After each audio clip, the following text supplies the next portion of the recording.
I see that you're investigating the area.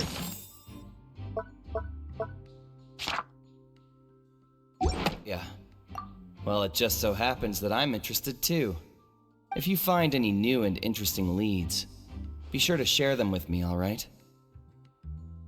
We don't have too many thoughts yet.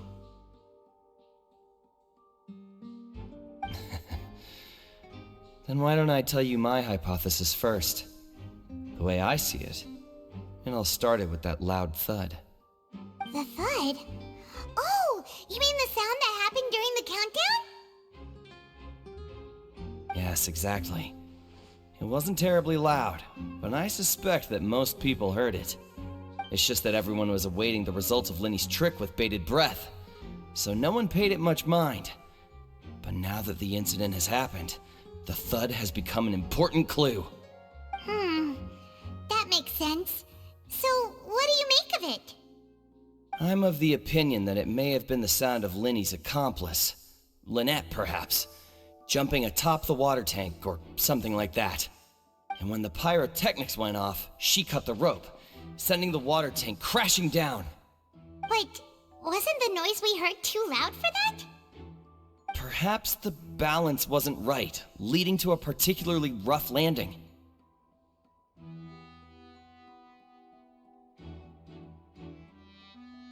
Oh, that's true. I suppose I must reconsider. That does remind Paimon, though. What was with that sound?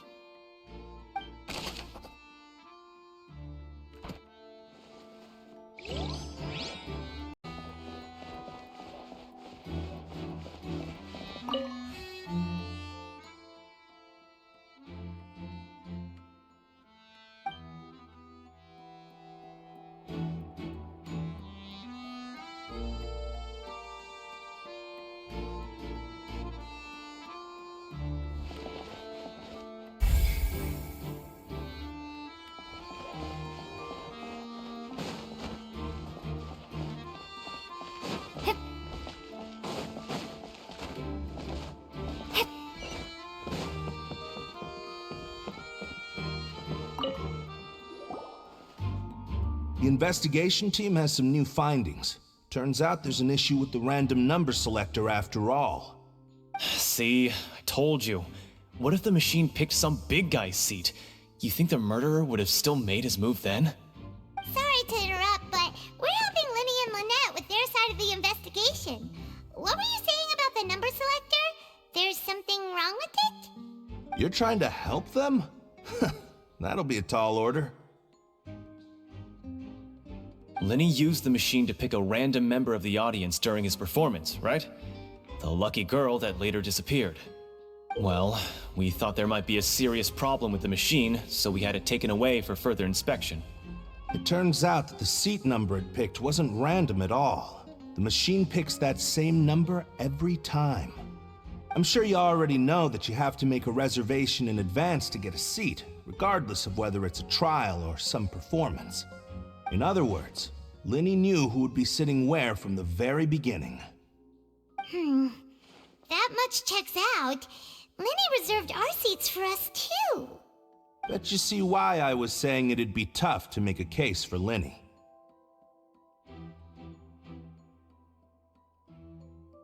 Even though it's bad for Lenny's case, Paimon had better write it down.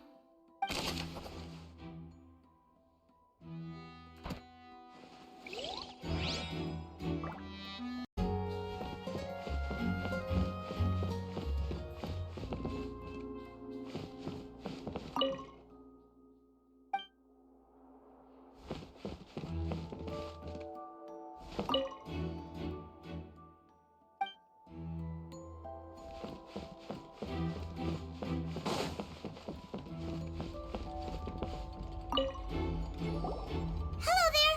What are you investigating? Oh, this location has also been cordoned off because the Magic Troupe members are currently considered prime suspects. The investigation team is still collecting evidence. The seats were all booked in advance, so we were able to deduce the missing woman's identity by checking the guest list. Sure, it's not like this is confidential information. We will publish it later anyway when we petition the public to help us find the missing person. Her name is Halsey. She's a painter from Fontaine who's made a bit of a name for herself. Apparently, she wasn't a regular at the Opera House, but she'd been feeling some pressure with her work lately, which made her decide to come see the magic show. The magic troupe members all claim not to know her. We have looked into her social connections. It seems that she has no personal grievances or conflicts of interest with the suspects. Simply put, she wasn't related to the magic troupe at all, which matches the features of the previous serial disappearances. Were the victims of previous cases also chosen at random? That's how it seems to us, in any case. Apart from the fact that they were all young women of around the same age range, there really weren't any other connections between them. Okay then. No need to be so formal. If you do happen to see the missing girl, please be sure to contact us. It is of utmost importance that we get to the bottom of these disappearances.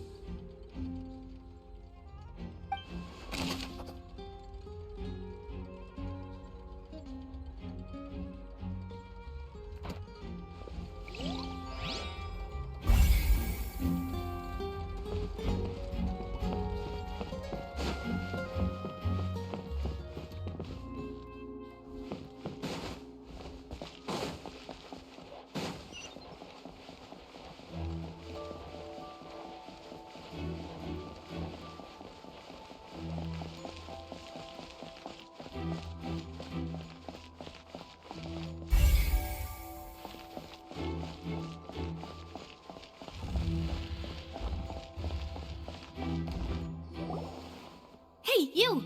Yes, both of you! Over here! I've been keeping an eye on you for a while now. Huh? You mean us? That's right. If I'm not mistaken, you're also among those who wish to cut down the thorns and pursue the truth. No? And by the looks of it, you're not from Fontaine. Well, you're right on the more about that one, but who are you? Have you never heard of the Spina di Rosula?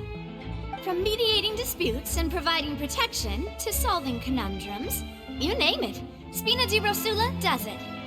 And I, Navia, have the honor of being its renowned president. Though those who play by our rules call me boss. I'm Silver, her attendant. Pleased to meet you. And I'm Melus. Demoiselle's various daily needs and affairs are under my purview. Huh? Boss? Demoiselle? What gives with the names? Well, I am the second generation president. Melus and the others are still used to my previous title. My apologies, Demoiselle. Should you prefer, boss, I will endeavor to use that instead. No need. You don't have to call me boss. Just Navia is fine. Okay, if you say so. Not that we're members of Spina di Rosula anyway. All merely trifling details. Never mind. Now, back to the situation at hand. That's right. I've always kept an eye on the serial disappearance cases. My interest stems from a matter back from my father's time. Judging from the look of things, I find Linny an unlikely mastermind. Really? We think so too! That's why we're looking for clues now. But how did you come to that conclusion?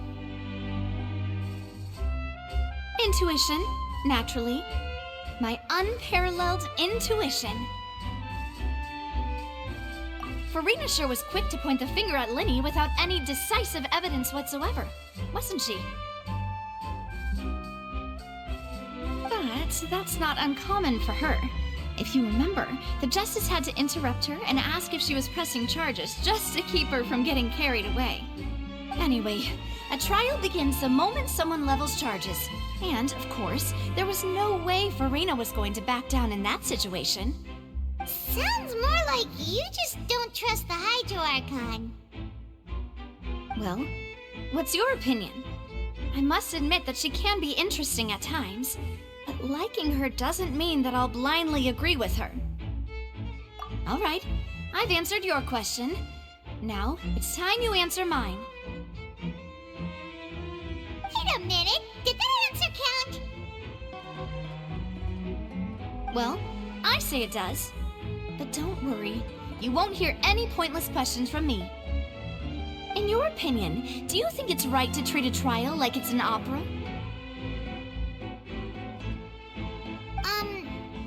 Well? And why would that be?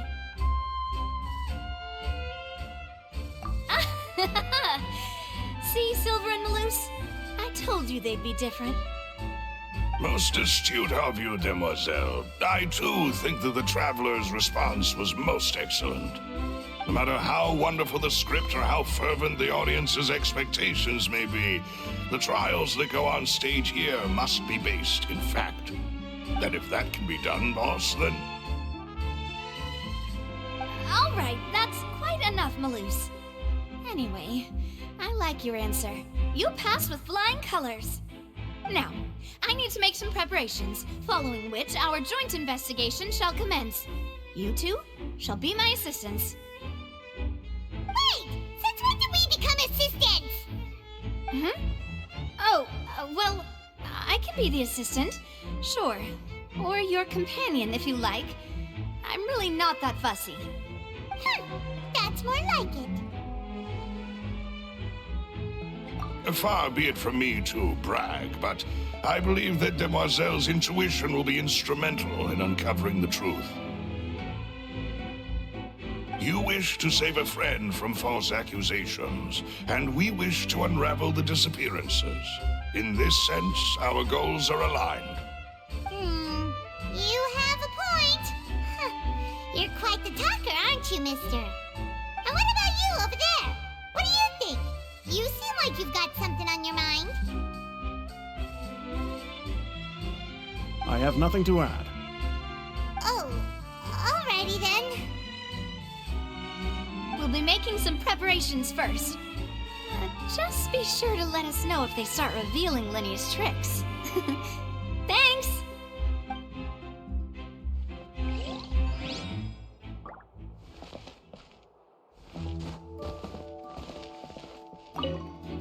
Speaking of that, I think magic shows would be very popular in Poisson.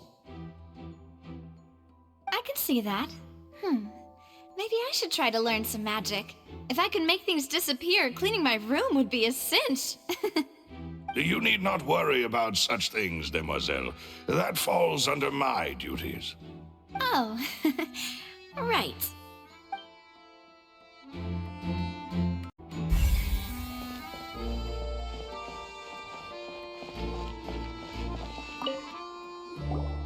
Sorry, but no one can freely enter or exit the Opera House at the moment. If you wish to leave, you must register your identity with us first. No, we're not leaving. We're representing Linny and Lynette as attorneys, so we're investigating the case. Were you always guarding this entrance? Yes, after the Chief Justice gave the order, everyone coming in or out must undergo a strict inspection. So, the missing girl couldn't have left from here, at least, not from that point on. I doubt there was much opportunity then, either. How can you be so sure, Well, because I was in charge of security near the entrance at that time. I couldn't see Linny's performance from here, which was quite a shame. Just my luck. But still, I did not abandon my post, and I stayed put no matter how loud the applause was. If someone had so much as even approached the door, I would have noticed it, let alone if they had tried to leave. We Melusines are good at that sort of thing, you know. So, it's safe to say the girl couldn't have left through here. Alright, thank you for your help. This will be useful info.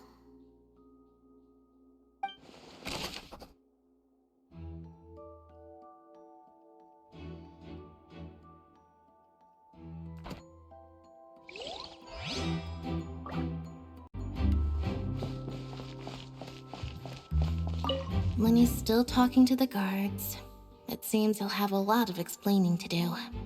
I think someone will be assigned to monitor us later, but that's alright.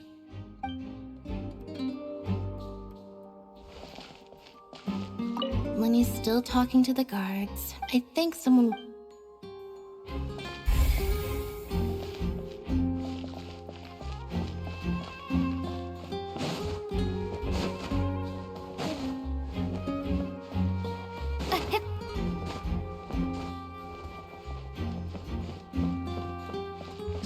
Why would it be? Gosh, with the perform... Why would it be him? How strange. Whoever the murderer... People needed to register...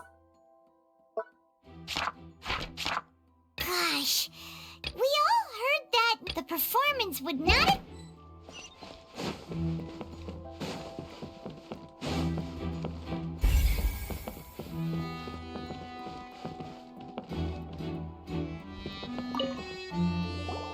So this is the rope that broke and caused the water tank to fall.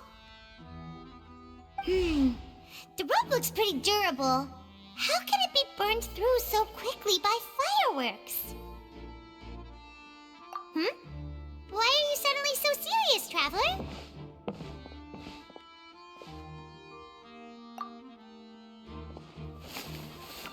Whoa. Look! This bit is made from different material!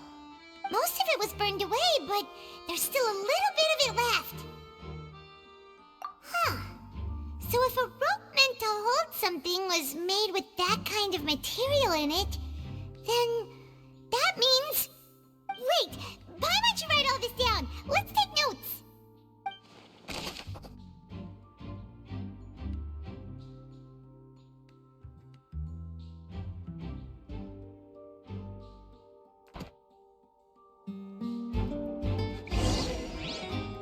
We've checked everything of note here at the performance venue. Paimon wonders how Lenny's discussion with the guards is going. Let's go see, shall we? Ooh, things are getting interesting, huh? We're about to see how magic is made. Understood. Then I will be going with you. Just so you're aware, I will be monitoring your actions and making notes as necessary. Very good. Thanks for being so agreeable. I'd pull a rose out of my hat as a gift for you if I could. You may spare the pleasantries. I'm just doing my job. You've arrived. Who's this? Me? I'm Spina di Rosula's guardian angel. If you've got a problem, I've got the firepower. Sorry, I got a little carried away there. Call me Navia. I'm a partner of theirs, and will be helping investigate this whole situation. And these are my companions. Would you mind if they join as well? Fine by me. Oh, new helpers? I would be most grateful. Well, let's just say we're tagging along. It's not every day you get to see the secrets behind magic performed on such a large scale. I appreciate your kind interest. Come with me. We'll be heading below stage.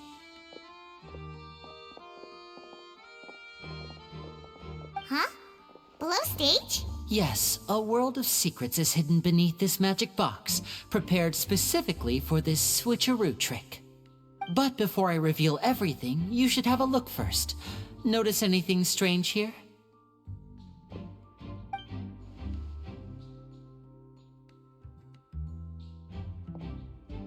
I'm not trying to be dramatic. Remembering the details of a trick will help you understand the methods used to perform it more easily. Huh. Weren't there balloons and other decorations here? Where did all that go? Ah, good eye. That said, you're still far from discovering the answer.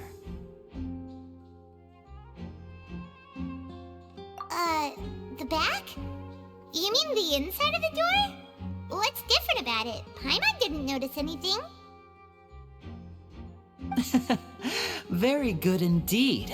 I thought you might not be able to catch that, given that you were sitting in the first row. The back of this door was patterned. Those patterns are now gone, replaced by a smooth wooden board. So, if you put 2 and 2 together, what do you get? Exactly. All right, let's go. I'll tell you how it works as we head down.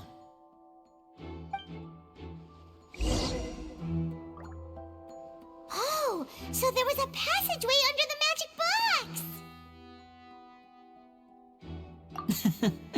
I knew you'd figure out most of it as soon as you saw this place.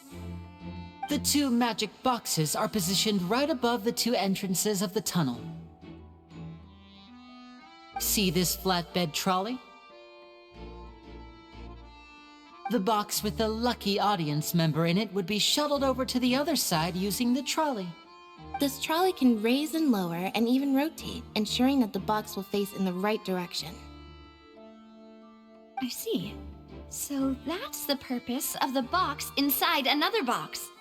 Precisely. The inner box would descend after the audience member was put inside and be moved along the trolley, all while the outer box would remain on stage as if nothing had ever changed. So that's how you did it! Once the box was lowered, the trolley would store some energy through this device here, with which it would complete the rest of the steps. The audience member would only be able to feel some slight movements in the dark, and by the time she walked out, she would already be back on stage. Right! You were talking that whole time, and you even came out for a moment near the end! Ah, yes. A phonograph operated by Lynette was used to achieve that effect. My assistant and I had already scripted our conversation beforehand. When the countdown began, I had already gone to the opposite box via a tunnel using that ladder. And what about Lynette? Where was she? I was in the mezzanine space in the back of the box. Oh, interesting! That's how we were able to coordinate Linny's lines with the assistant. And, by the way, I was the one who walked out of the box at the end. I mean, we are twins. All it takes is a change of clothes and no one can tell who's who. And that's my favorite part of this trick. Only Lynette and I can perform it. So that's how it all worked! Wow, every detail you revealed was more amazing than the last!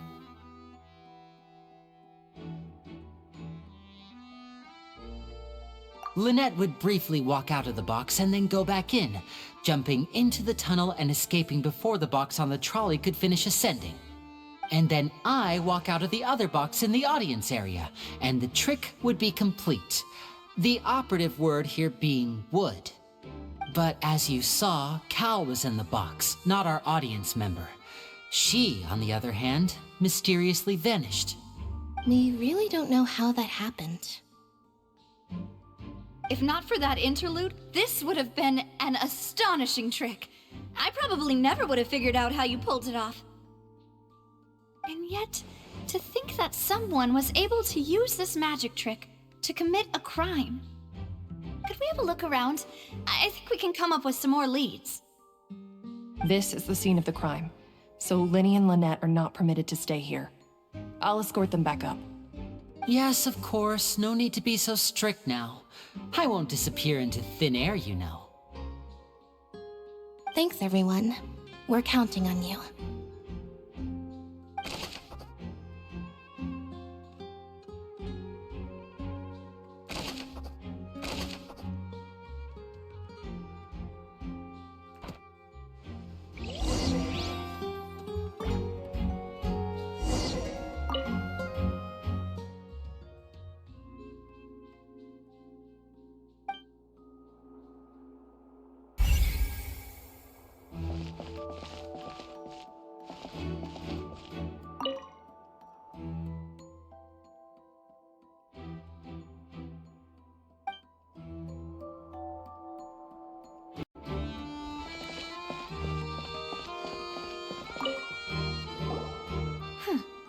What's this? looks like a hook tied to the end of a rope. Huh? There's all kinds of odds and ends here. Perhaps it was a prop for a different trick. But why would it have been left here? Whatever it is, let's make a note of it first.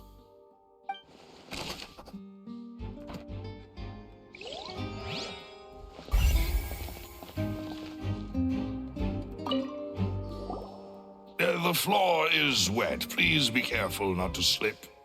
Speaking of which, why would there be water here? Oh, Paimon knows! It's one of those tricks where you pour water into a jug and then flip the jug over only for the water to disappear? And here's a broken vase. Huh. Did the trolley knock it down while moving? That can't be. The trolley moves along tracks from start to finish. It couldn't have hit the vase at this distance. Let's note this down too and think about it later.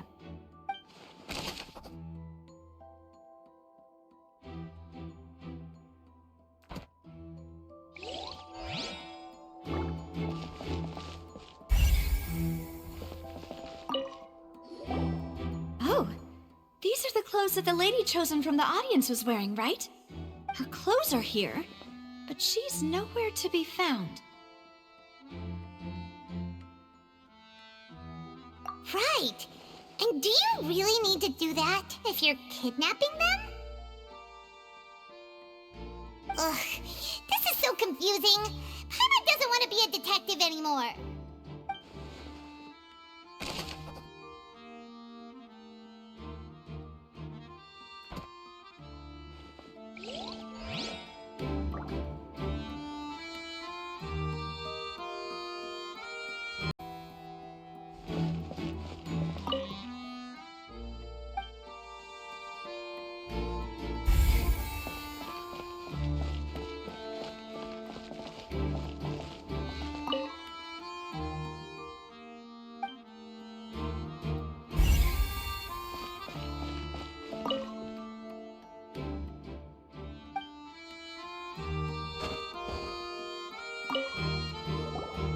What is this place? It seems someone could fit through here. Could this have been the suspect's escape route? Alone, perhaps. But if they had to pull another person with them, the space would be too narrow. But there are no other ways in or out of here.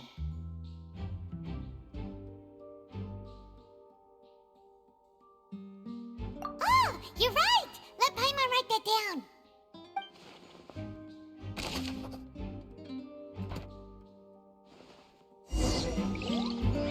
Seems we're just about done investigating down here.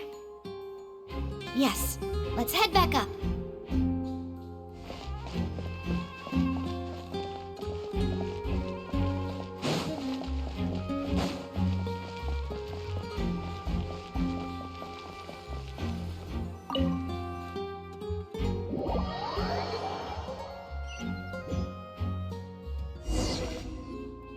Well, we've ascertained the state of the crime scene. Let's find a place to sort out our findings once Malus returns. Seems to me that there are several things that don't add up here. Apologies for the wait, demoiselle. So, what did the guards say? Did the criminal escape through the vent? They believe the odds of that are very low, since the vent leads to the Opera House's basement. The guards have checked the area carefully. No one left through the basement during the performance or after the incident, and no one was found hiding there. So the tunnels become like a secret chamber then! You know, like the kind you usually see in novels!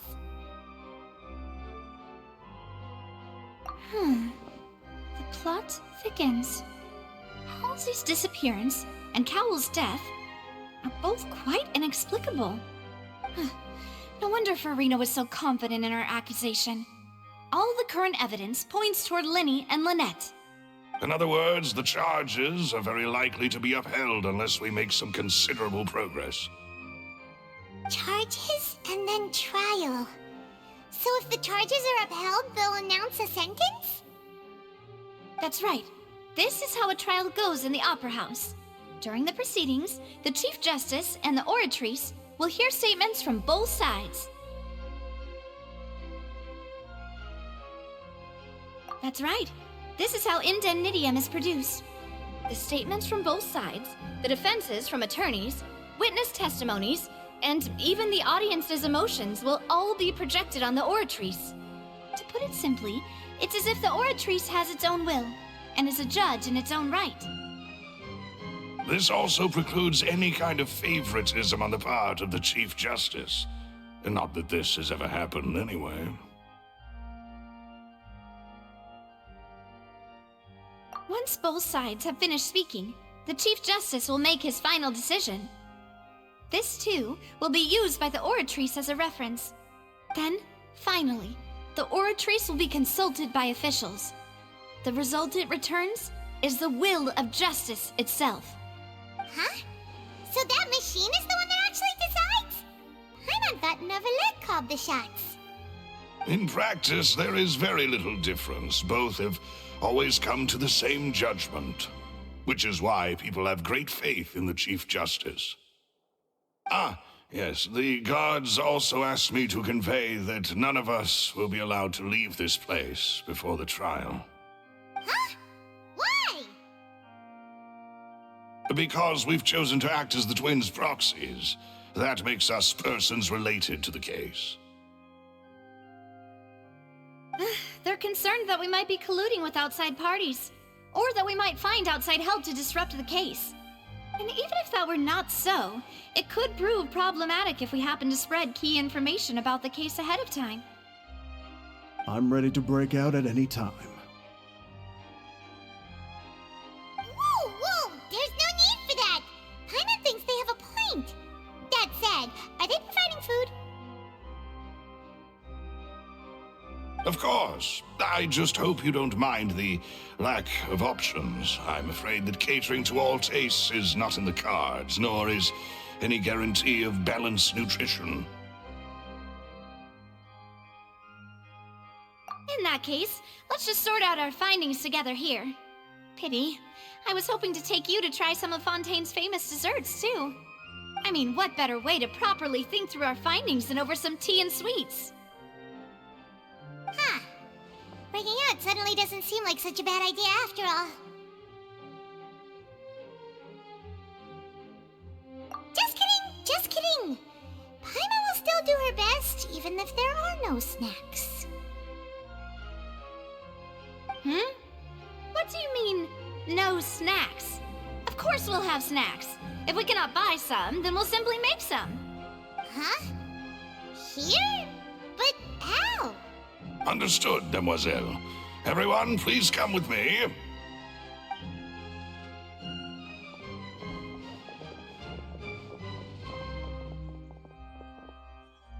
Wait, you're carrying a portable stove with you? Yes, I must be prepared to meet the Demoiselle's baking needs whenever the fancy strikes her. I have eggs, sugar, and almonds at the ready.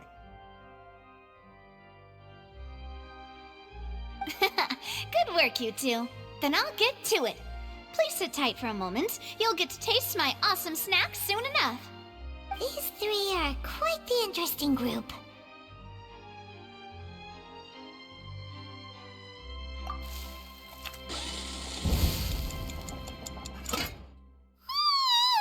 And Paimon thought it smelled good while it was still in the oven!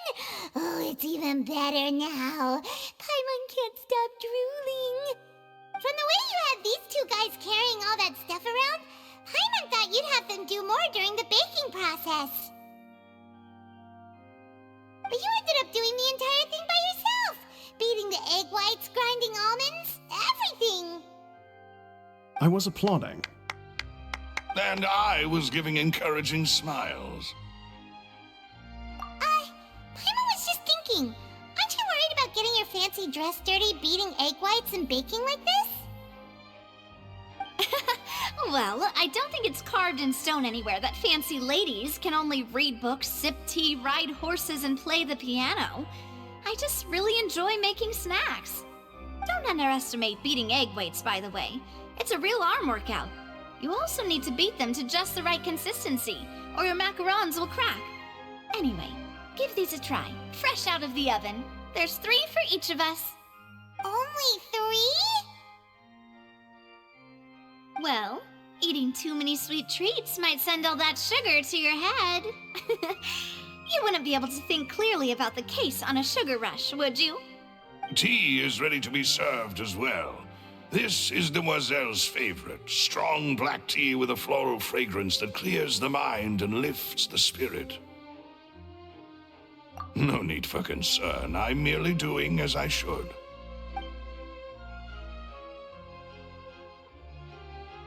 All right then. Down to business. As Paimon mentioned previously, the tunnel seems to be something of a secret chamber. However, we can assume that Linny and Lynette were not alone within it. Some criminal also occupied its sealed confines. The magician twins could have committed the crimes, of course, but they lack any logical motive. Exactly! Why would they do such a thing right when everyone was watching? The flower vase and the thud we heard during the performance could indicate some altercation between Halsey and the criminal in the tunnel, resulting in the shattering of the vase, the discarding of her clothes, and her abduction. Perhaps the criminal thought that since she was chosen from the crowd, she would be too easy to identify if she was still wearing the same clothes. Paimon thinks that makes sense, but the real trouble is... True. None of the clues we found thus far support the existence of this third person. But the only people left to consider are both technically victims, whether it's the missing girl, Halsey, or poor Cowell. Huh. Could Halsey have secretly made modifications to the magic props in order to murder Cowell before making her escape? That's right. And even if she had tampered with the setup, she would need to understand the entire trick to pull it off. Nor does she have any motive. The guards said that she has never had any dealings with the Magic Troop's members. Were we not thorough enough in our search? From the sound of things, this is turning into an impossible case. Your macarons are amazing though, Navia. They smell great! They're nice and crisp and super sweet! They are my specialty after all. And I see you've already had 5 of them. What? 5? Oh, that can't be right. Paimon only counted 3, honest! Please don't worry about it. At my age, a few less sweets might actually be a good thing. No. Being greedy is one thing, but Paimon knows how to count. Besides, Paimon knows that if she ate too many, then others wouldn't have enough.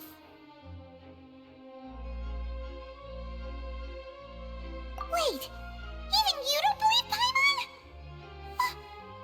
How could you? If Paimon ate those 2 extra macarons, then may they turn into stone in her stomach! All right, we get it. Well, I suppose one of us might have gotten too engrossed in our chat and eaten them by mistake. No big deal. Balloose, set up the stove again if you would. Huh? What are you doing? Making sure everyone gets 3 macarons, of course. Exactly. We don't want to trouble you. As you wish, demoiselle. And I have the egg, sugar, and almonds. Well, this really is your hobby, huh?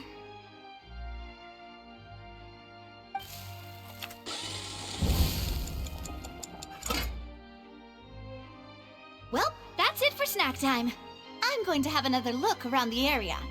I don't know what we're looking for yet, but we've still got some time.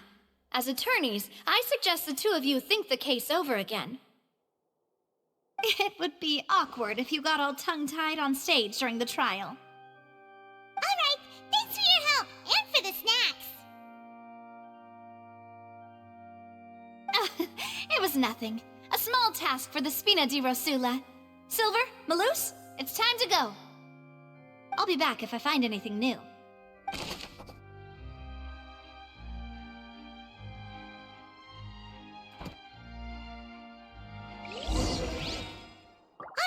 it's time to put our heads together. We've gotta get our defense ready for the trial. Oh, it's probably gonna be a long and difficult case.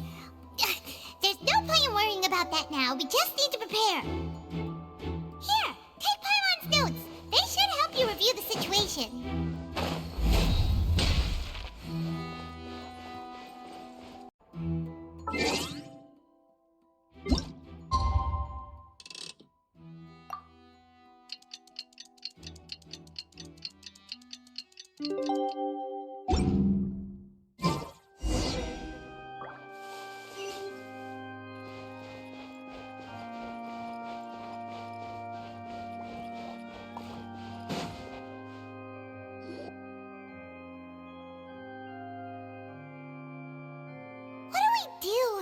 The whole situation is so confusing.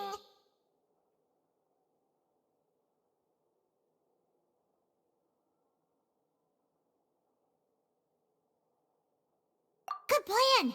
Impossible things don't just happen. We'll get to the truth one way or another. Just relax. Even if everyone else suspects Lenny and Lynette, at least we will be supporting them from the stands.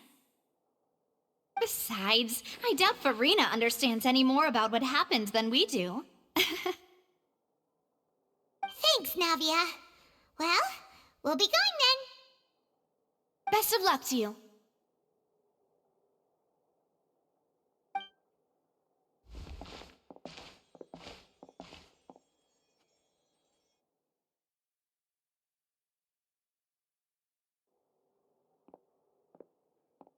Ah, finally, you're back.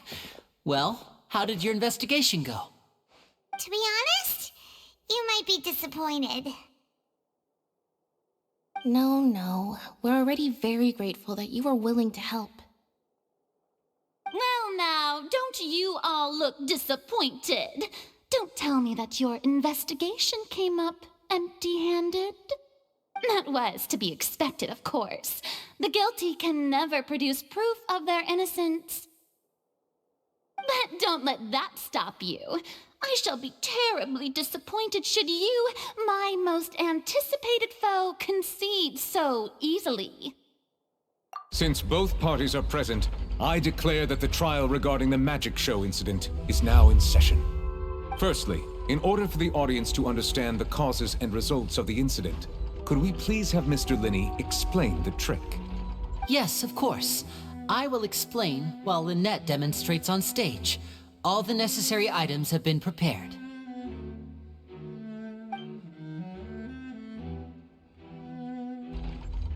Thank you, Mr. Linney.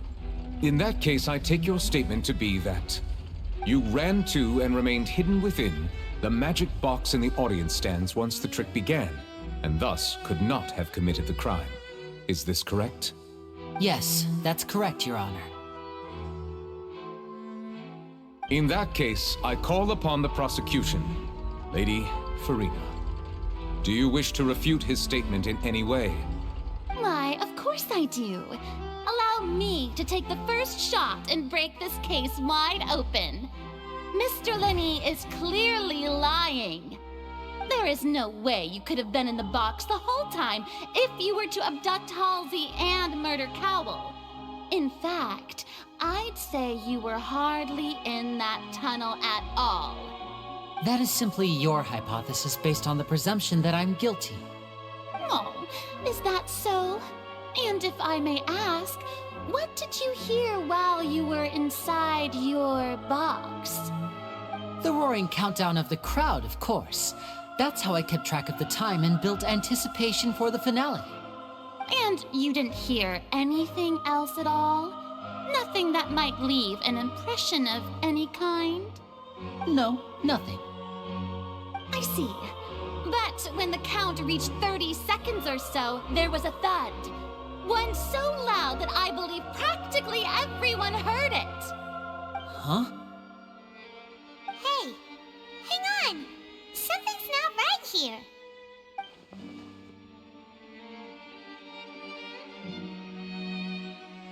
Yeah, I'm sure he could have heard a noise that loud from inside the box. I was right by the box, and I definitely heard the thud. Look at those scales. Could those mean...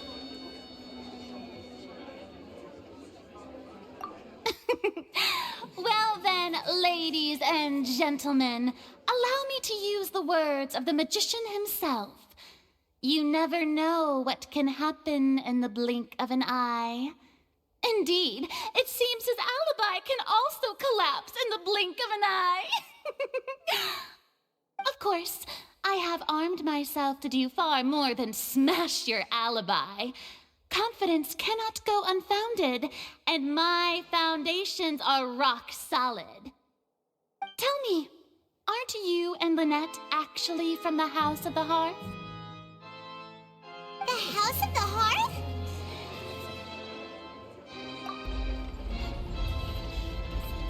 No wonder they did something like this. So the serial disappearances were the Fatui's doing. Now it all makes sense. I've got a feeling that what happened on stage probably wasn't just an accident. That's irrelevant. Our identities have nothing to do with what happened. Indeed. Then perhaps you could tell us everything that happened during that 1 minute. Your first priority is to prove yourself innocent after all. I'm sure there is little that needs to be kept secret now. Unless your script already has holes in it. The Outlander is speechless.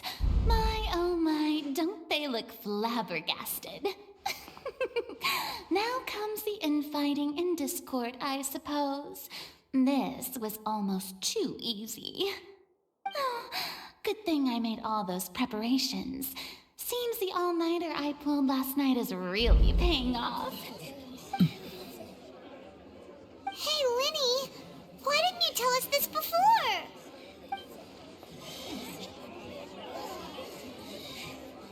Order! Order!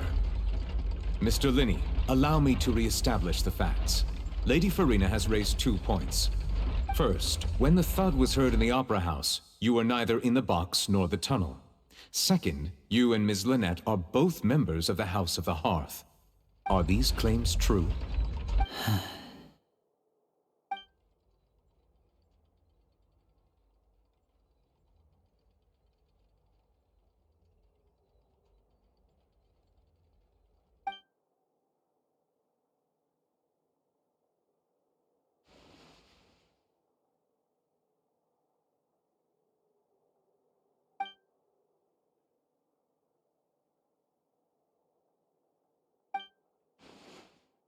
Please answer my question, Mr. Linney.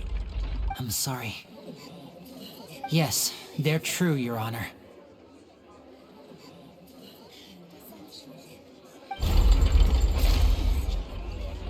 I knew it! Well, that's it. We might as well move on to the sentencing already. What should we do now? Granted. In that case, what is your request? Is that really necessary? They're already as good as guilty. The defendant deceived their own attorneys. What is there left to discuss? Order! Order, I say! Your request is reasonable, and we shall adjourn. This trial will reconvene in 1 hour. So you would stick to Mr. Linney's defense even after knowing what you do now? You certainly have more professionalism than I thought. In that case, my dear audience, let's allow the joy of victory to steep for a little while longer.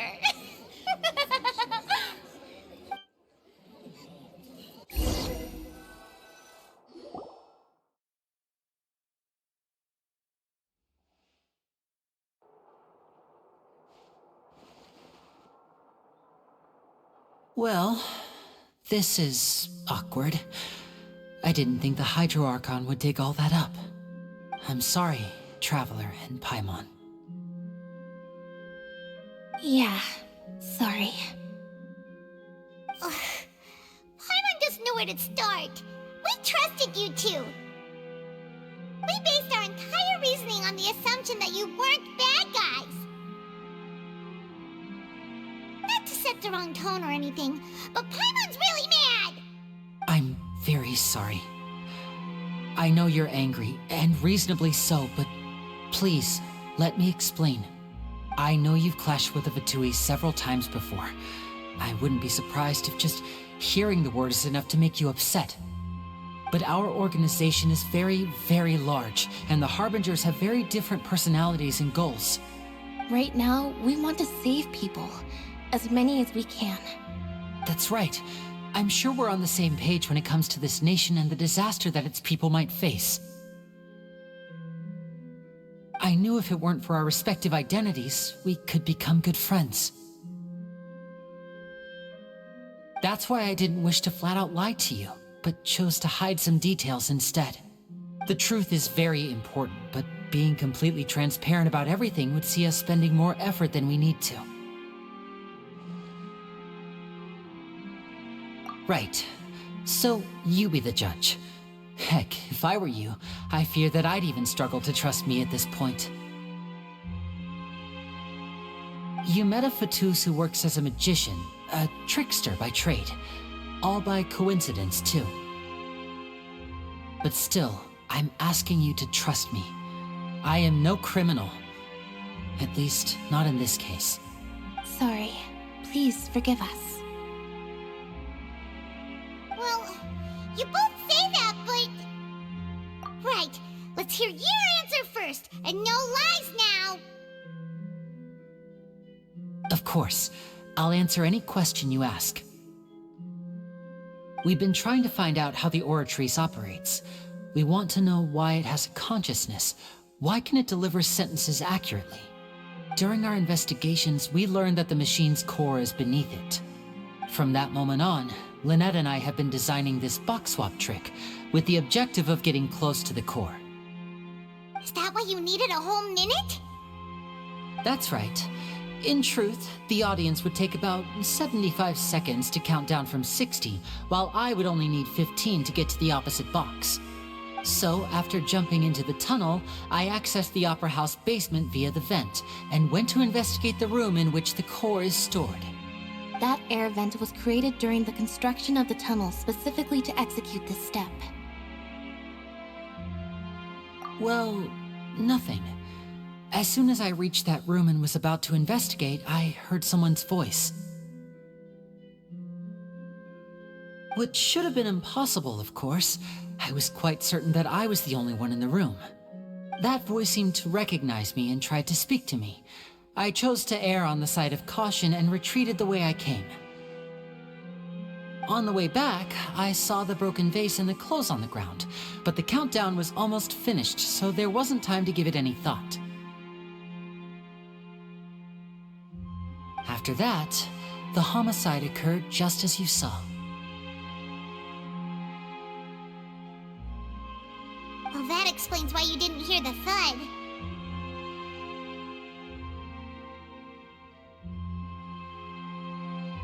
Because of that prophecy I told you about, of course. We must know all we can about this nation's secrets in order to deal with that prophesized crisis. That's the only way we can save everyone. So, there you have it. The whole truth. I swear, I didn't hide anything from you this time. It was never my wish to proceed under this cloud of mistrust either. But like I said earlier, you can be the judge. If you want to leave because you don't trust the Fatui, there's nothing I can do to stop you. Well, Traveler, you decide. Paimon will follow your lead however you choose.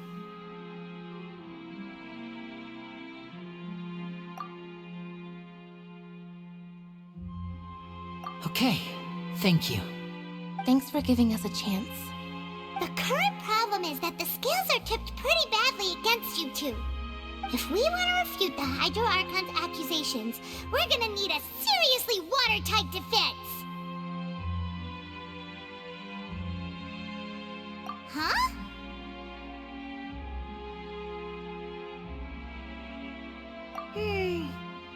Oh, Paimon thinks she gets what you mean.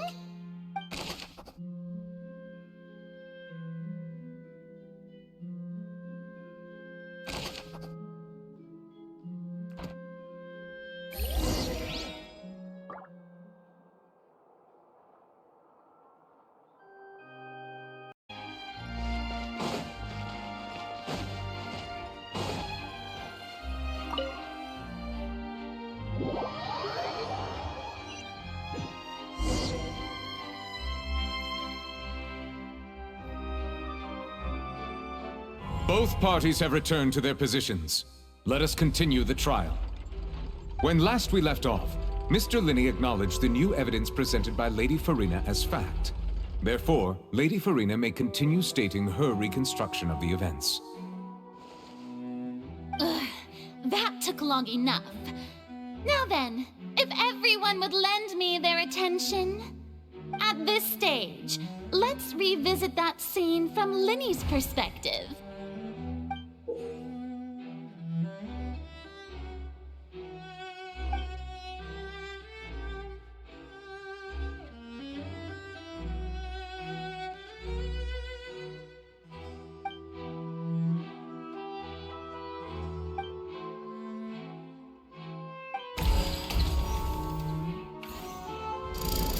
Countdown began, he entered the tunnel. When the flatbed trolley passed, he opened the box and got into an altercation with Halsey, which caused the loud thud. He did not realize that the sound could be heard by everyone in the opera house, which is why he claimed earlier that he could not hear the sound. Finally, he used the vase to knock her out, before making her change clothes to prevent others from recognizing her. At this time, Cowell arrived in the tunnel, having heard that strange noise, and caught Linney red-handed.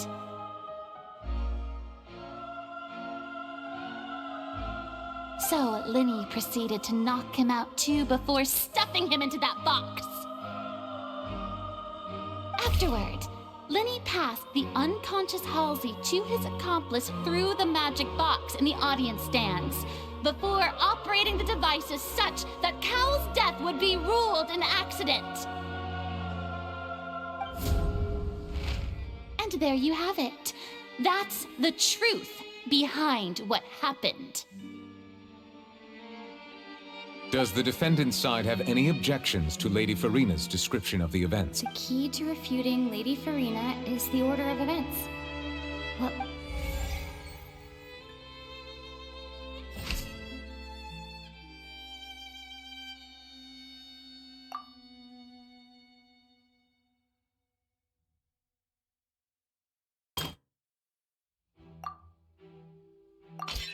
according to Linney, he left via the vent after entering the tunnel. He couldn't have had that altercation.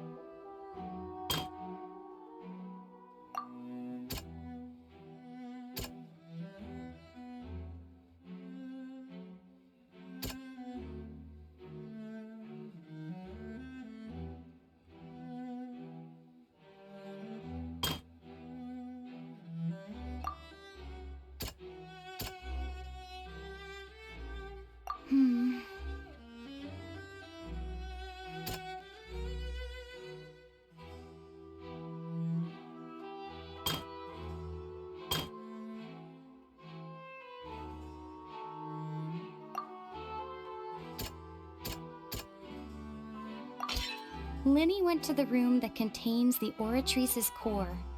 This is the actual truth.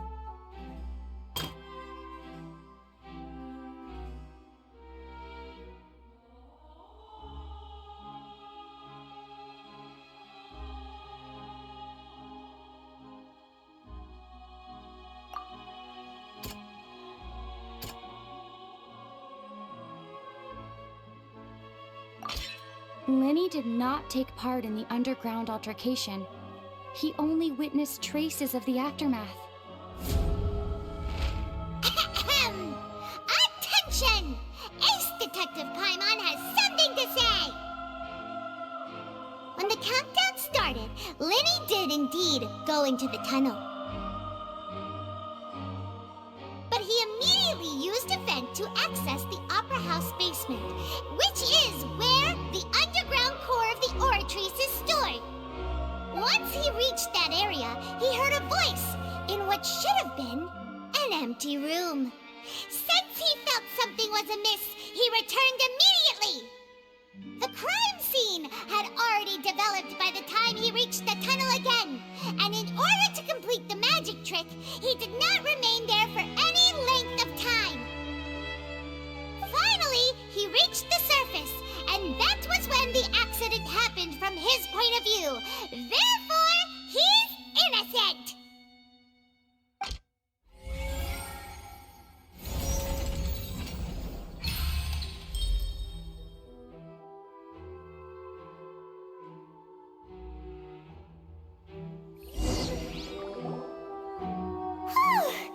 Paimon did it! Paimon actually managed to say all that! Oh, wasn't it awesome? In other words, you believe that he knew nothing of the incident? That's right! My reasoning?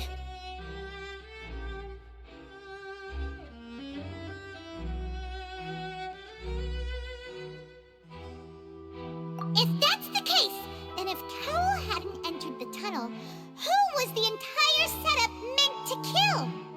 Assuming that what you say is true, Linny only needed to kidnap the young girl to cause a new disappearance case. What would the point of killing someone on stage be? Oh, they have a point.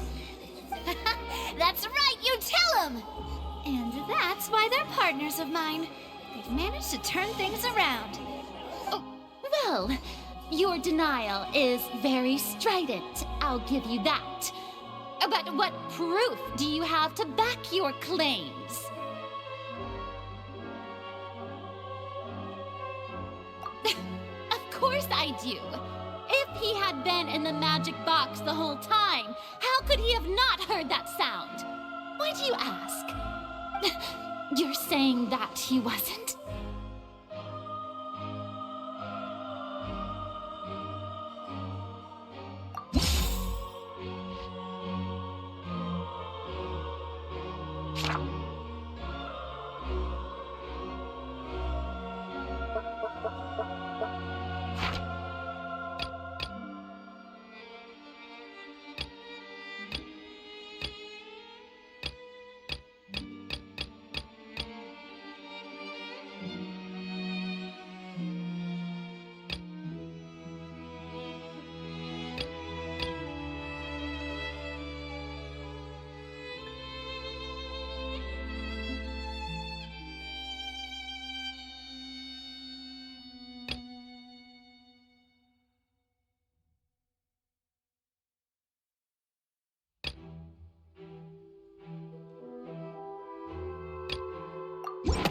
That's right! Linny wasn't in the box or in the tunnel. That's why he didn't hear anything strange during the performance. This means that when the crime happened, Linny had already entered the basement via the vent. The same clue you used to disprove his alibi has now become the best proof! Ha ha! How do you like that? Well played. To think you'd use such logic. Well then, if it wasn't Linny who committed the crimes, then who was it?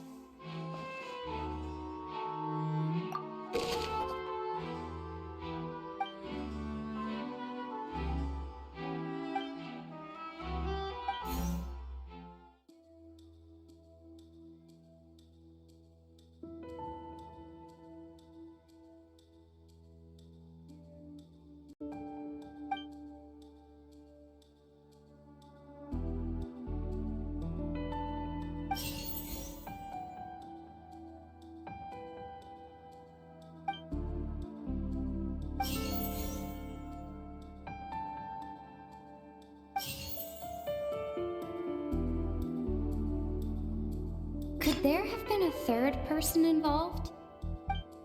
The deceased's name is Cowell, Linny's assistant. He would have been able to tamper with the equipment. Halsey is the missing person and an ordinary audience member. Or did she... Could there have been a third person? The deceased's name is Cowell.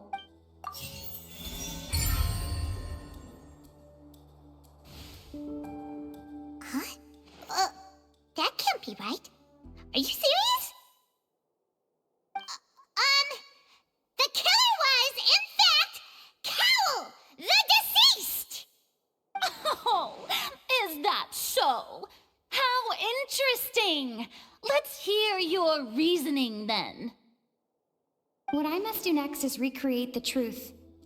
What Cowell did, and how he went from would-be perpetrator to victim.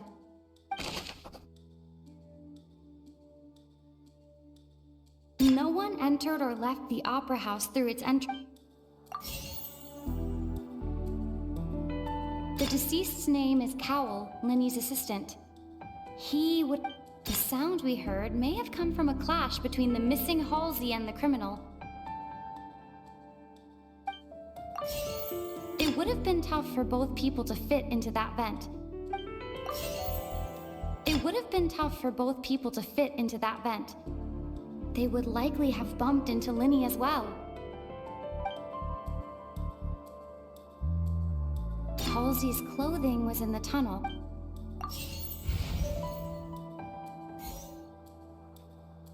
The deceased's name is Cowell.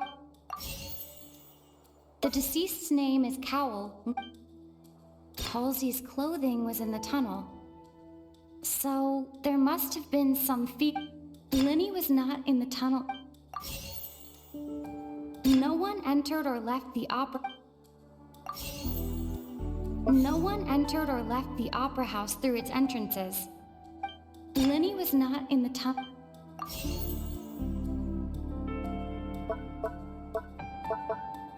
It would have been tough for both people to fit into that vent. They would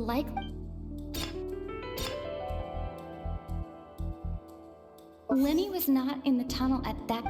No one entered or left the opera house through its entrances. The deceased's name is Cowell.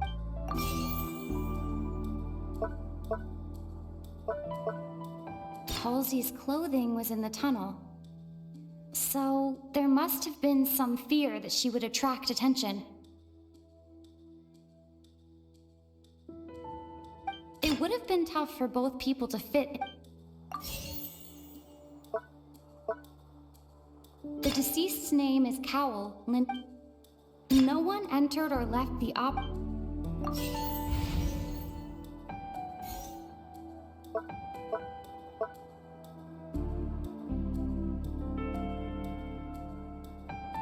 Halsey's clothing was in the It would have been tough for both people. Linny was not in the tunnel at... It would have been tough for both people.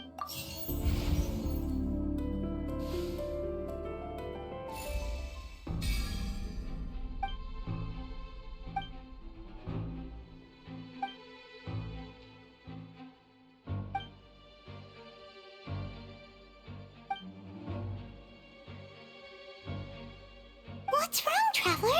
Are you still having trouble figuring things out? I see how it is.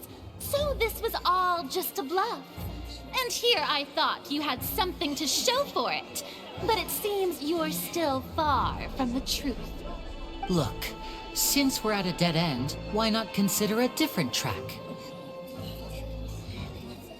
Just like the trick as it transpired, the end result must have been utterly different from the magician's initial design. If only we knew how Halsey disappeared. Well, that would be nice, but the tunnel only has 3 exits, and none of them seem very likely. And it's not like this is a magic trick where you can just make a real live person disappear. You know, like you did from that water tank, Lynette.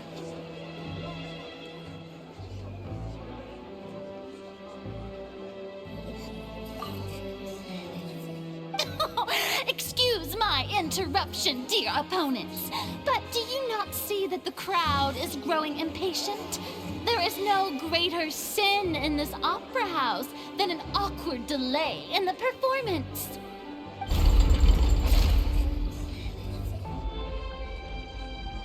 If the defense is unable to make further effective arguments, we will move on to the next stage of the trial.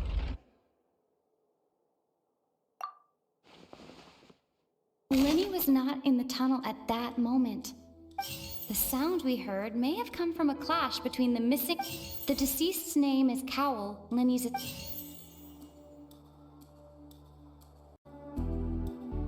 The vase was not broken by chance.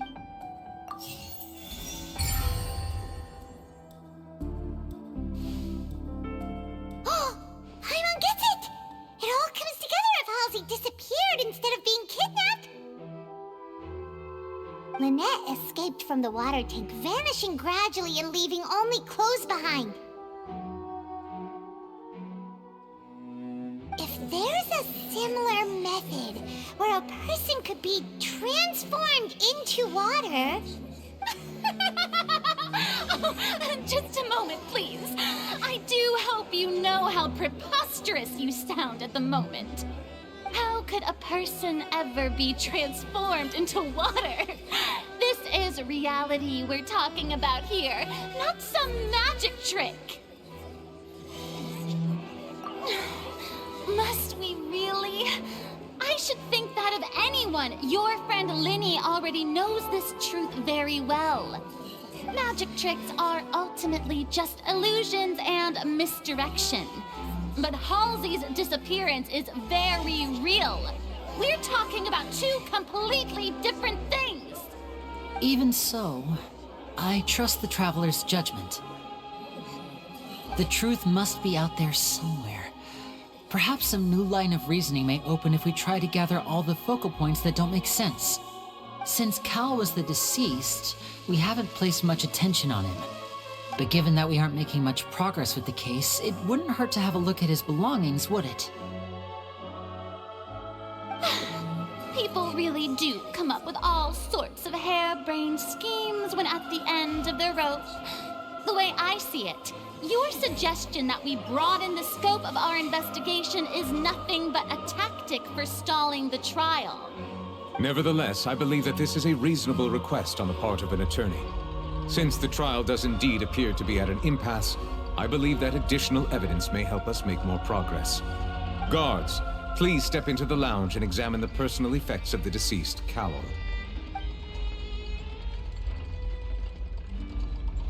We are still examining the items, but we have already made critical progress that we feel must be shared with everyone post-haste. We discovered several test tubes of fluid within Cowell's baggage, each labeled separately. The notebook in his backpack claims that these fluids are water from the primordial sea. The primordial sea? The note's contents also indicate that Cowell belonged to an organization that sells illegal drugs and that he had an accomplice. The notebook has many entries concerning safe usage of these fluids, in which the keyword dissolve appears many times. One of these tubes was labeled Opera Epiclese, along with yesterday's date. It is empty. The notes also state that these dissolution properties work exclusively on people from Fontaine. It's likely that Halsey was chosen as some sort of test subject. As such, we believe that the defense's hypothesis is, in fact, supported by sufficient evidence. You've gotta be kidding! People dissolving into water? Could something so ridiculous actually be true? Wait a moment. This reminds me of a certain prophecy, but it's just a coincidence, isn't it? Huh. If people can become water, does that mean that the water tank's real use was as a means to hide water stains? And if Cowell was targeting that girl... Wait just a minute. Could that mean... You two, with me, quick! Demoiselle, wait! What about your partners? Let's go. Just trust me. Order! Order! It is undeniable that further examination of the deceased's personal effects has yielded some surprising results, but we cannot yet verify the veracity of these clues. Still, let us assume that these clues are indeed authentic, albeit with the understanding that Ms. Halsey has yet to be found. Guards, please continue examining the items along these lines. Mr. Linney, it appears your hypothesis is supported by the evidence, so please continue speaking. Of course. Thank you, Your Honor. If we uphold this hypothesis, I believe that many of this case's seemingly unrelated clues can be connected together. Right! Like the metal hook! That one didn't make sense at all. Let's think about this. Cowell's methods must have something to do with that water from the primordial sea.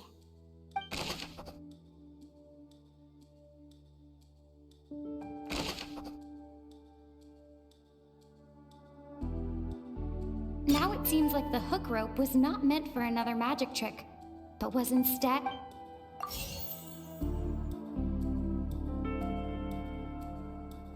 Now it seems like the hook rope was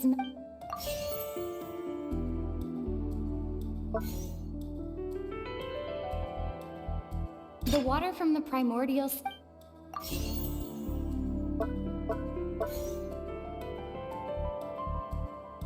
Lynette was in the magic box on stage the entire time. Did she have some...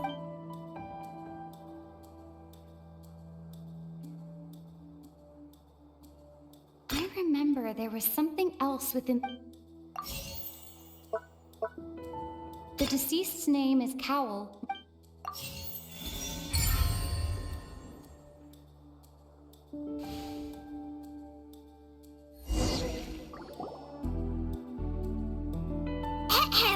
It's Ace Detective Paimon's time to shine again!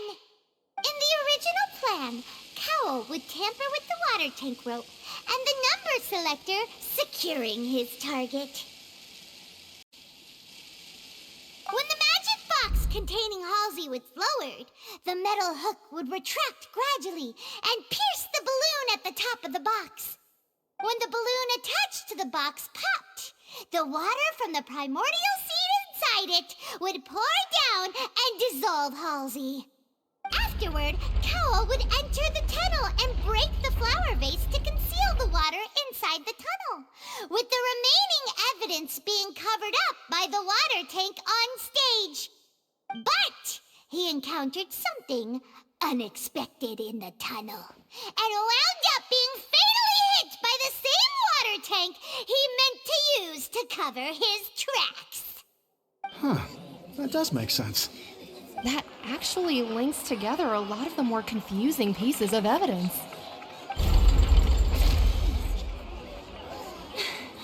Oh dear, what do I do?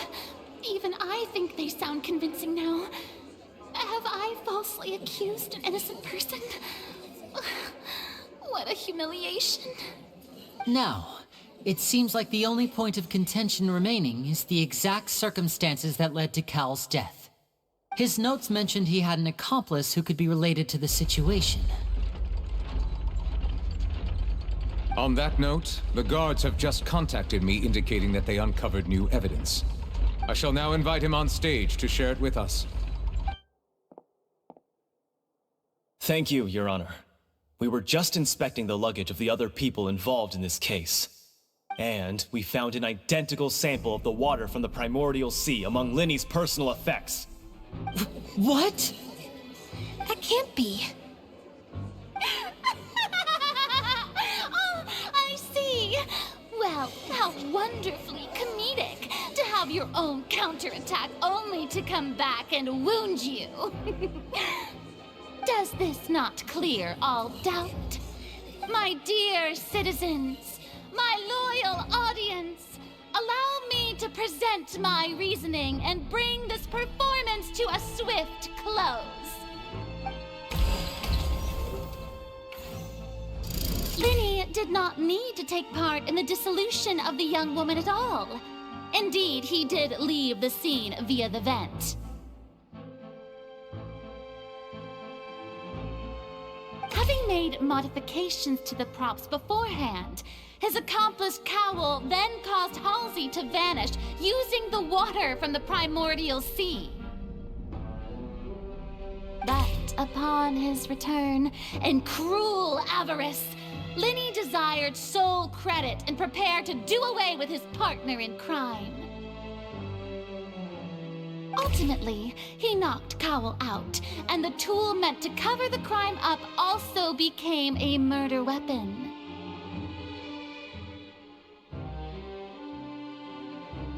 Now, as much as I regret having come to such a viciously straightforward conclusion, it does seem that the famed Fatui is quite the cold-blooded and ruthless organization.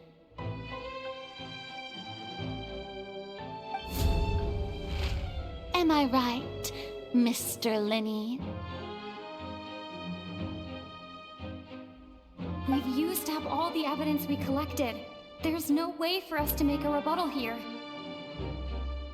Is this the end of the road?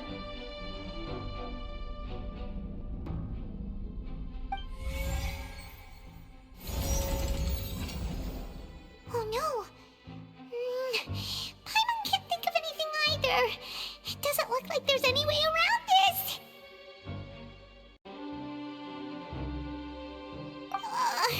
Seems using the water as new evidence was too good a move. Why did this have to happen now? I think we've all seen enough now, and we have ample witnesses to my flawless reasoning. I believe this is indeed the finale. Now then, my good, noble Chief Justice, should we not, in your view, excuse me, everyone, but I must interject. Miss, I must ask you not to shout, and to respect the ongoing legal proceedings. Oh, come on, don't be hasty. I have a good reason for interrupting, you know. Now, would anyone here like to take a little break from all this debate and see a little magic? I'll show you an amazing trick, one that can bring a young woman who has disappeared back in the flesh, right before your very eyes. Please, do the honors, Mr. Linny, if you would be so kind. What in the world is she saying? No offense, miss, but miracles like that are beyond my scope as a magician.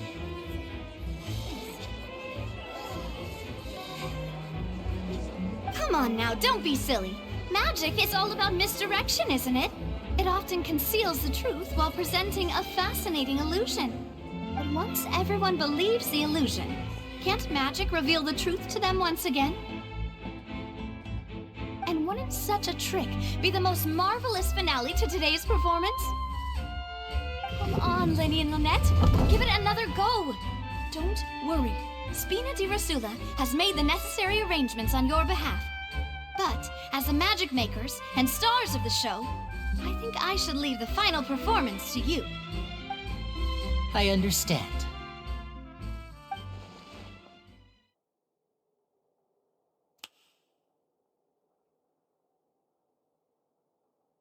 And voila!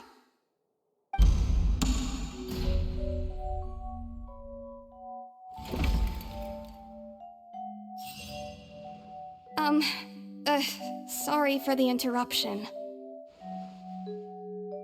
Wait, isn't that Halsey? So the whole thing about people dissolving wasn't true after all? To be clear, I'm only here because this person told me that if I testified, the merit of doing so would lessen my sentence. I was hiding outside this room listening to the proceedings because I was afraid that I would be the one put on trial. I was just feeling happy that no one had noticed me, and then before I knew it, she caught me.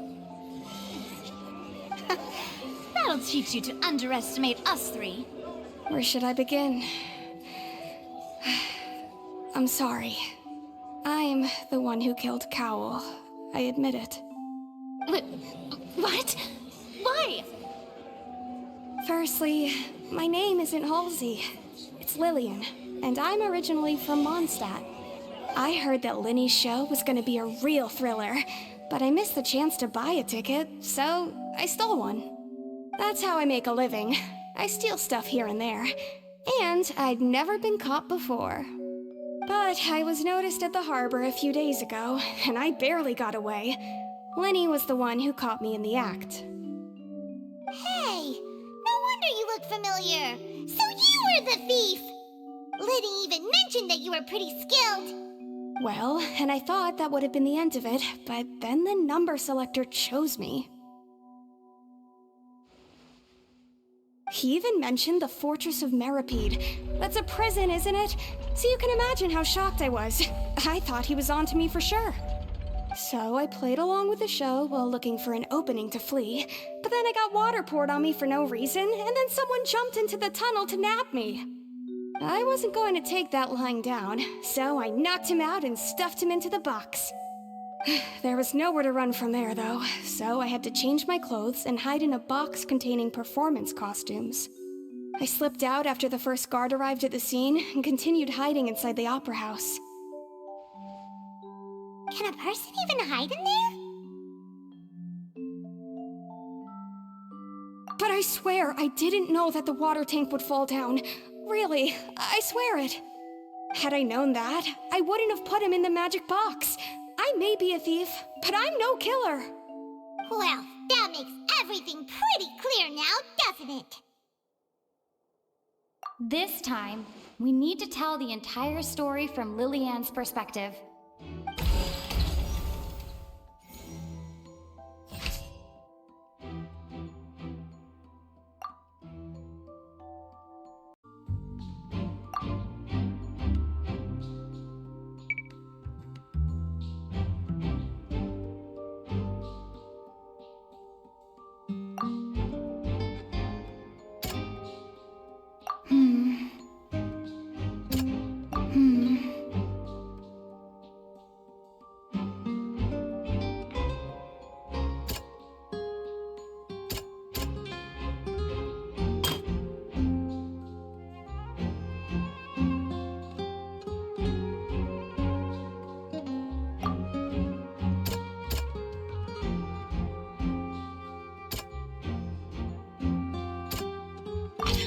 The flower vase was...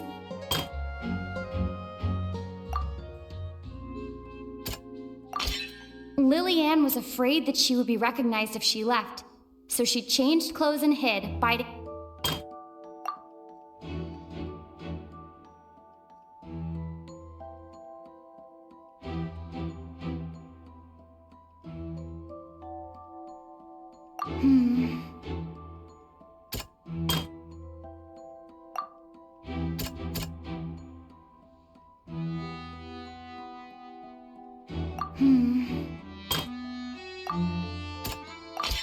The strange sound... And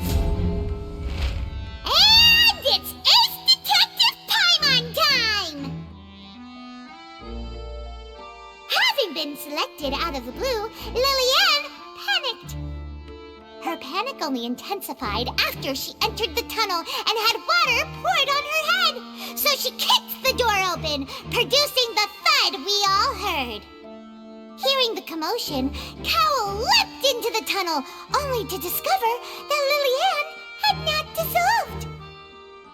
He did not know that Lillian was not from Fontaine, but was a thief who made her way in by stealing a ticket. Mistakenly believing that the water from the primordial sea needed time to take effect, he tried to force Lillian back into the box. The two broke the flower vase during the struggle, but Lillian came out on top, knocking Cowl out and putting him in the box. With no way of escaping, she changed her clothes and hid in the costume trunk until the performance ended.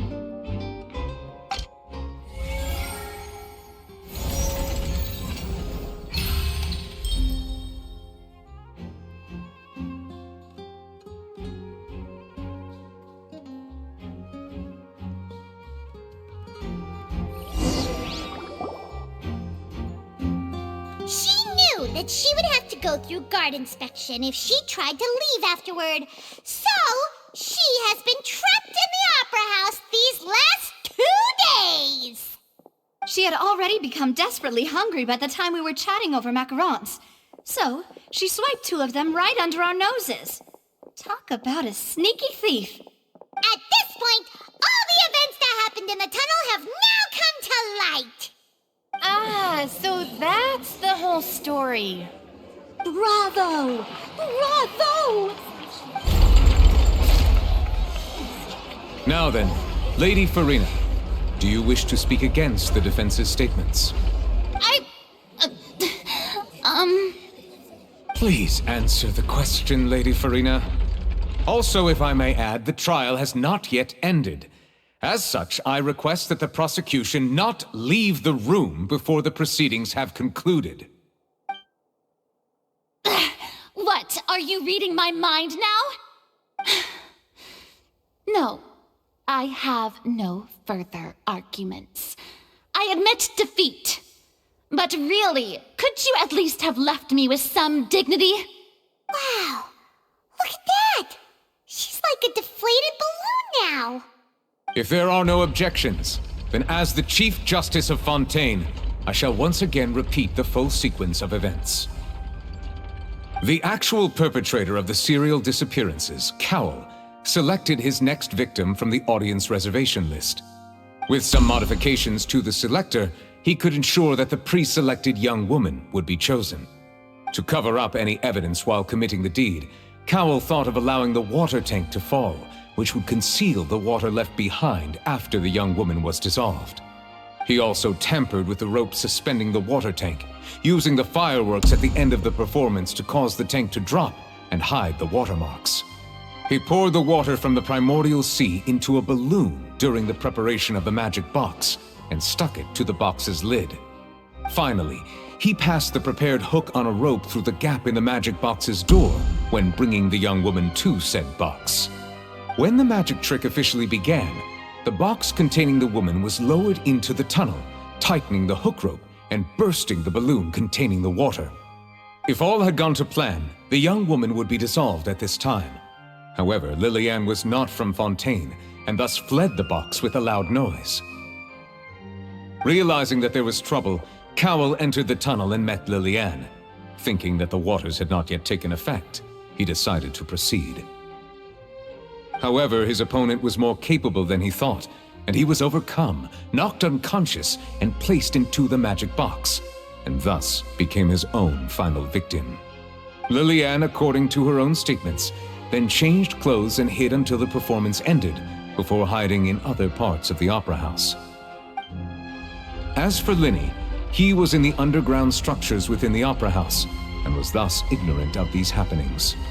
From this reconstruction of events, we can conclude that Linny, the accused, is in fact innocent. While there is much in Linny and Lillian's conduct that should still be investigated separately, this case, at least, can be handed over to the Oratrice to make the final decision.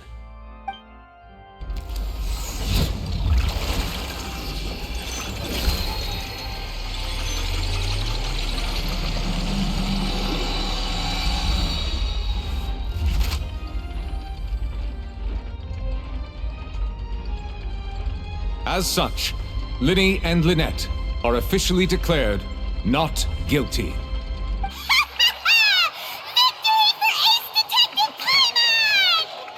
Great work, partners. Thank you all. Thank you so much.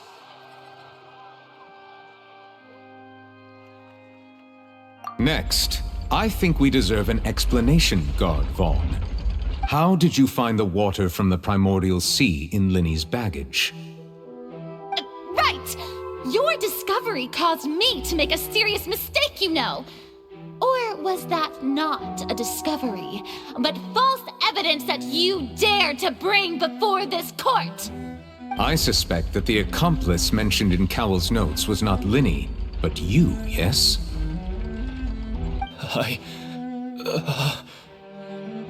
I'm sure you know what you must do to lessen your sentence.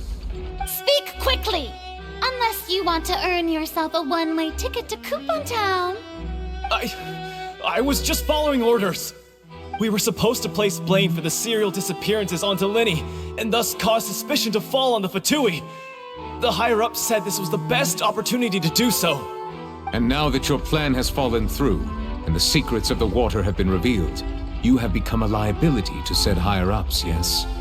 Therefore, you would be wise to tell everything you know, and seek the protection of the guards. Yes, I'll tell you everything I know.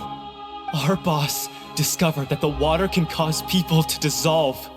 It can also be made into a potion, which when extremely diluted, can cause people to experience unforgettable exhilaration. We've been in this business for a while now, and have made decent more off it. The disappearances were also the boss's idea. I mean, this is the boss we're talking about.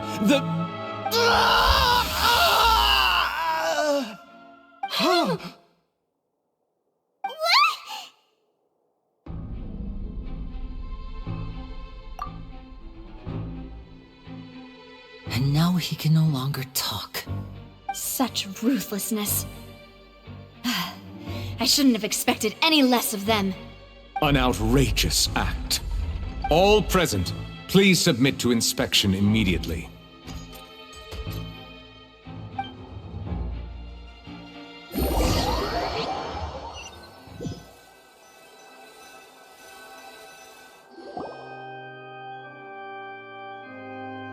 So, we're just going back now? That's true, but... Traveler, Paimon, please wait.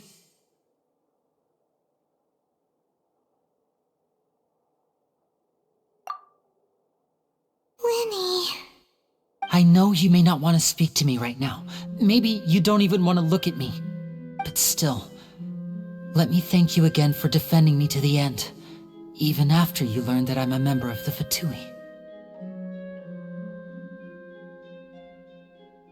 I guess.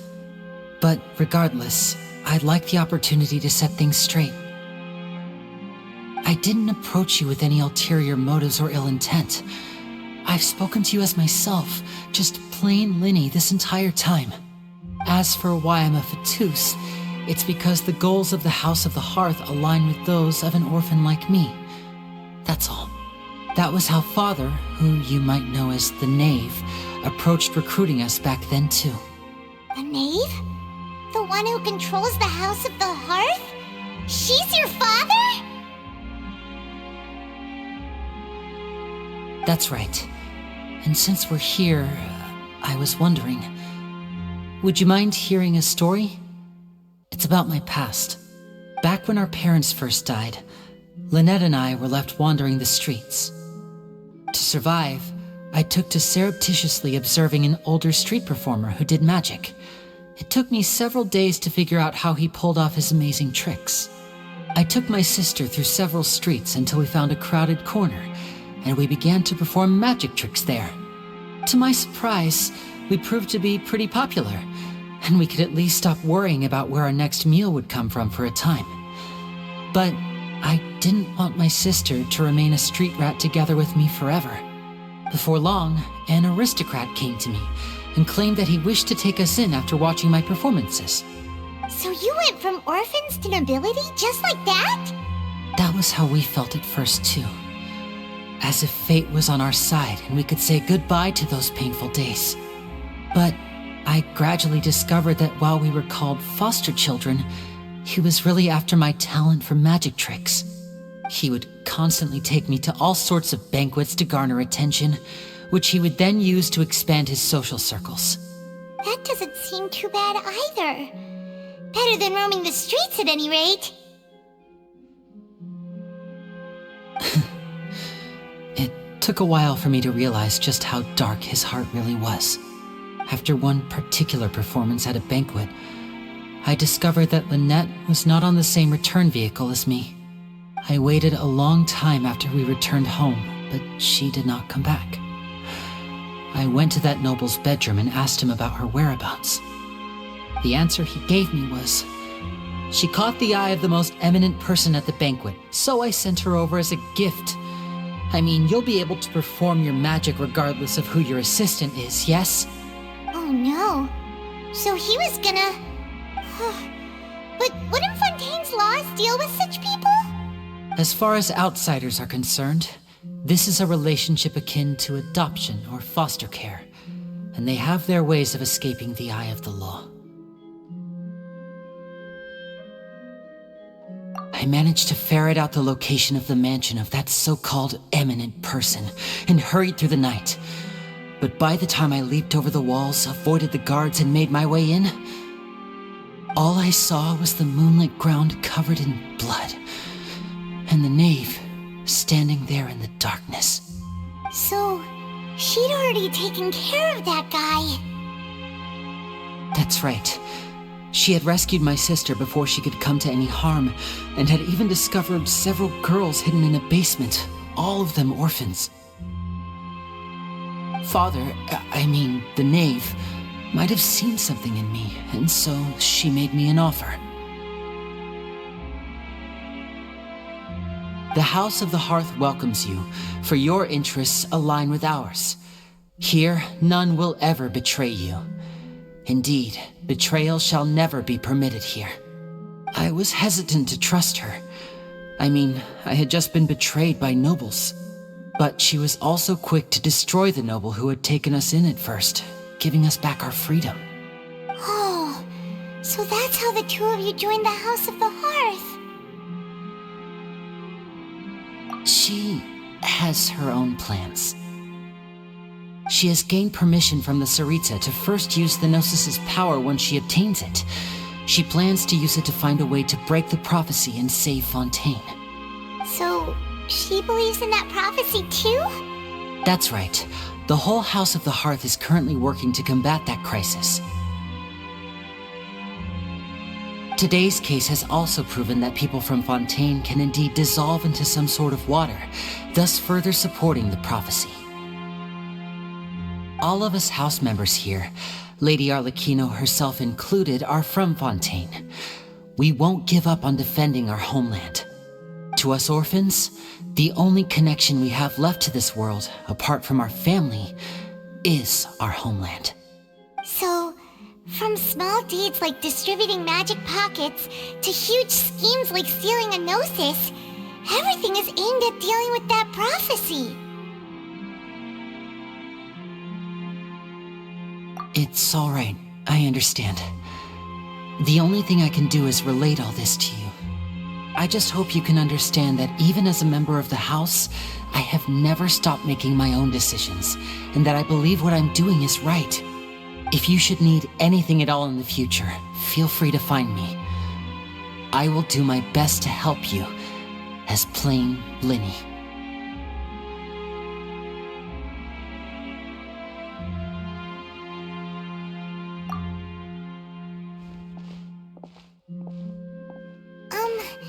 Bye, Linny!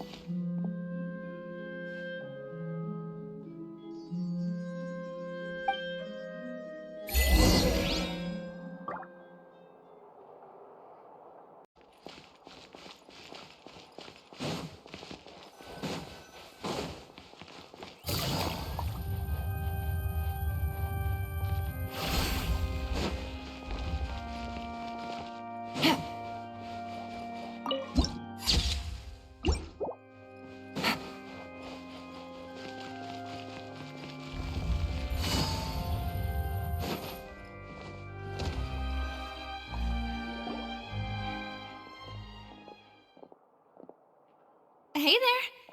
What was with the disappearing act you pulled right as the trial ended? Were you looking for us, Navia? Well, this whole thing isn't exactly over, is it?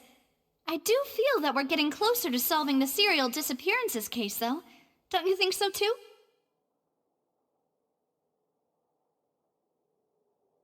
Huh? What's wrong, my dear partner?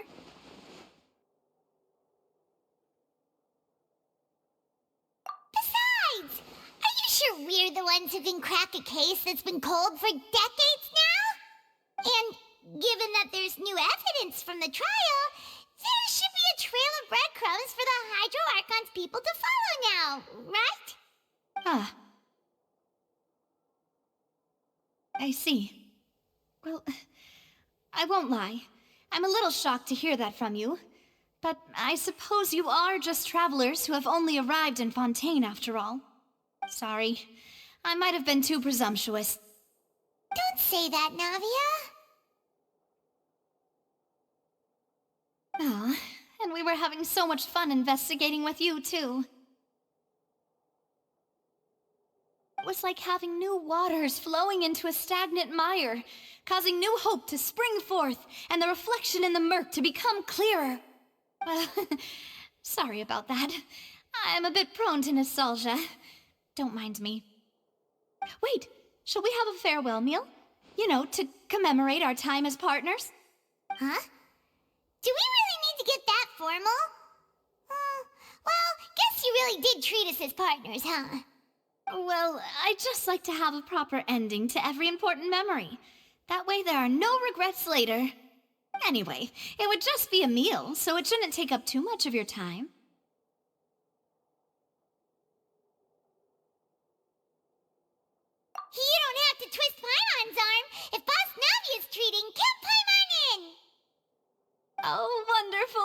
In that case, why don't we return to the Court of Fontaine and head to the Hotel de Boer? I believe we'll make it just in time for dinner.